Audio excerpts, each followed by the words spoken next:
Professor GMcKissack from Tennessee State University, and LLillard, who is the president of the African Association in Nashville, African Cultural Alliance in Nashville, and both have given us some information in reference to the civil rights movement in Nashville, especially the sit-in movement. Let's talk about the civil rights movement, the Nashville civil rights movement, and how that came to be, and what you're trying to do in reference to that movement, Professor McKissack. Well, the organization is what I want to focus on that we represent is the Nashville Civil Rights Veterans Association.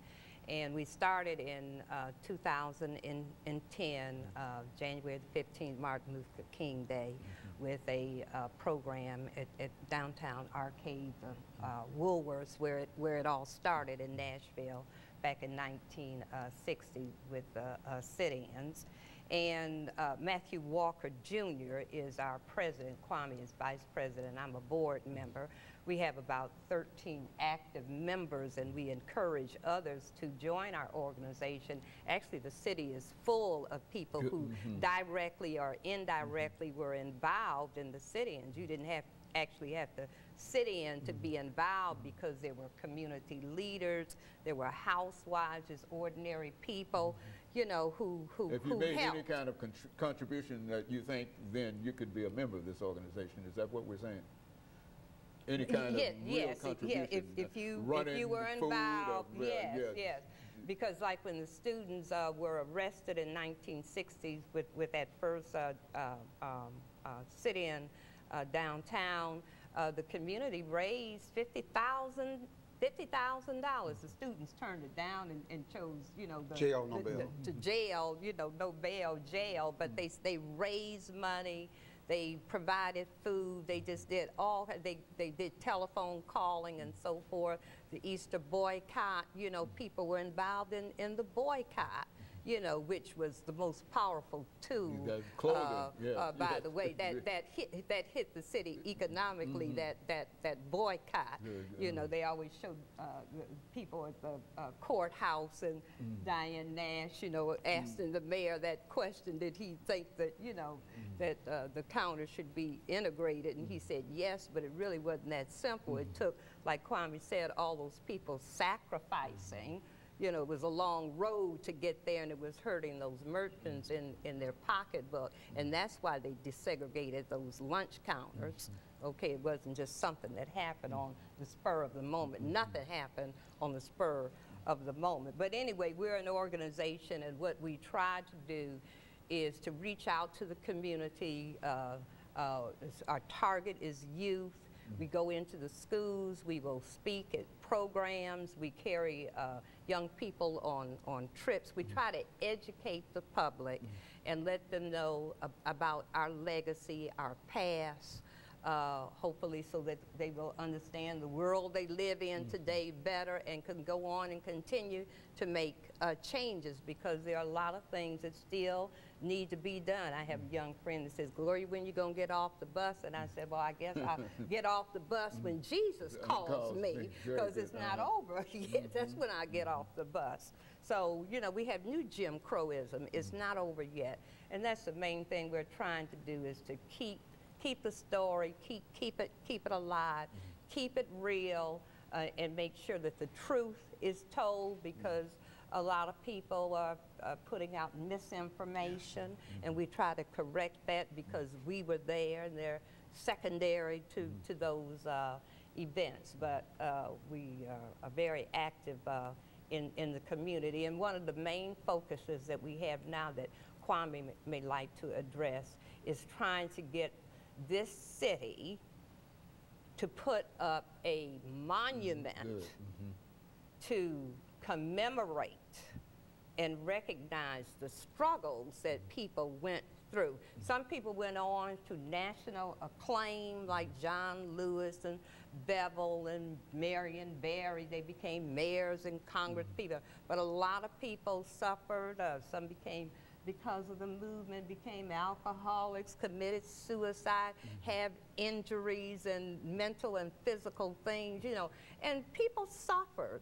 And this city, I'm gonna just say, it is shameful that we do not have something to commemorate that. We're known as the Music City. We ought to be known as the cradle of the civil rights movement, and we should have something to show for that. We've got the library, but you got to go in the library to know that. They've got the new convention center there. Why don't we have a place there where people can get up and have a walking tour of the downtown area that would end up at some significant tribute to those that have suffered. Now, that has happened around a large number of cities, has it not? Yes. Almost every city except, except Nashville. Let's, during these last few minutes, let's talk about the Civil Rights Monument, and let's talk about it within the context of you being involved in the Soldiers Monument, the Nashville 1864 Battle of Nashville, and et cetera, and all the work that you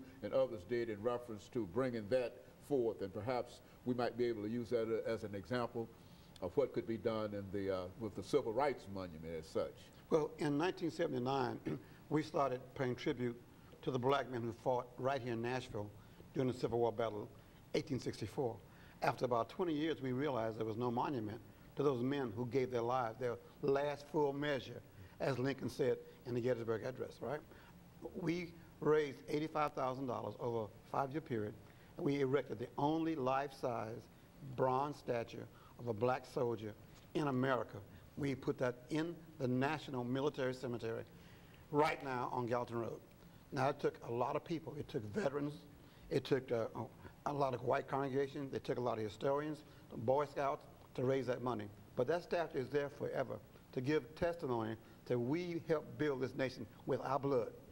That's the kind of attributes I think Nashville should be proud of. They have the only statue. Same thing with the civil rights. Every city has a major monument. We just got back from a trip with 20 kids to Birmingham and Montgomery, 2 days.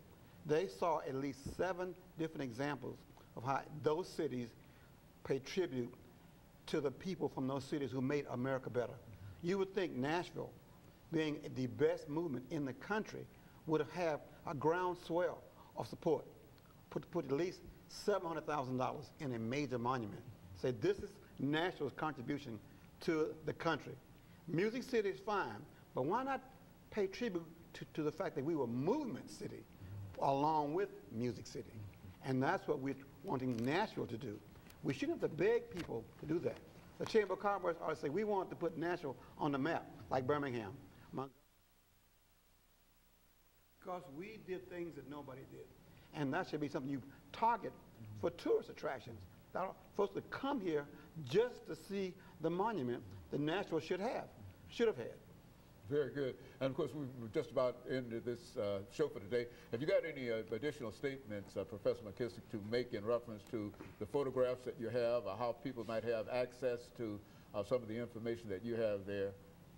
Well, these photos, probably we'll see them soon in the newspaper, but this, like Kwame said, was just a group of children that we carried.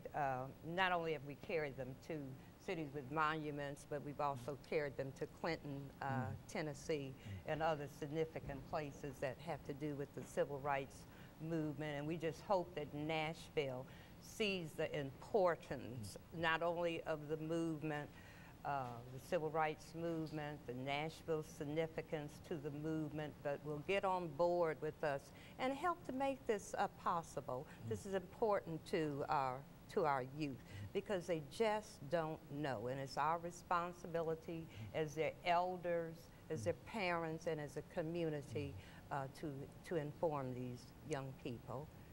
And the rest of the nation. And both of you believe that such a monument would be an added attraction in a real sense to draw people to this great Nashville that we're all looking forward to, especially with the addition of the new convention center and et cetera. All of those things would be important and playing into what the two of you are talking about. Is that what we're saying here today? Absolutely. Very good. And of course, let me encourage our audience to tune in again next week for another informative edition of Comments.